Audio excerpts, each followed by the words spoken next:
We've all heard much of the inner clarity and lived wisdom of, say, an Alan Watts or Marcus Aurelius, for example.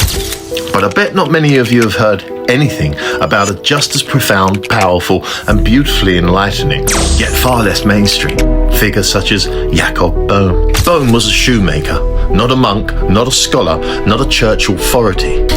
And yet, quietly, he produced one of the most radical inner philosophies in Western history. Jacob had a spontaneous awakening while looking at light reflected off a metal dish. Seriously. After that, he claimed to see directly into the structure of consciousness itself, the birth of good and evil within the psyche, the way inner conflict generates growth, and the living unity behind opposites. Crazy shoemaker bastard, I like him already. He wasn't trying to start a movement, he was trying to describe what he saw. That alone puts him in Alan Watts territory as far as I'm concerned. His core insight, and this is key, was that awakening does not come from escaping darkness.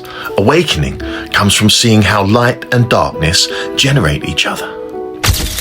For Böhme, evil wasn't a mistake, suffering wasn't punishment, and tension wasn't failure. They were necessary conditions for consciousness to become self-aware. This, to me, is a shockingly modern view. Very psychological, very non-dual. Marcus Aurelius would have liked him, I'm sure. Like the Stoics, he emphasized inner responsibility. Transformation happens inside, not via control of the world. Clarity arises from accepting reality as it is. But Böhme went further inward, into how the self itself forms. It's no surprise he's not famous. He scared church authorities. Too experiential, too independent. He wasn't useful to institutions.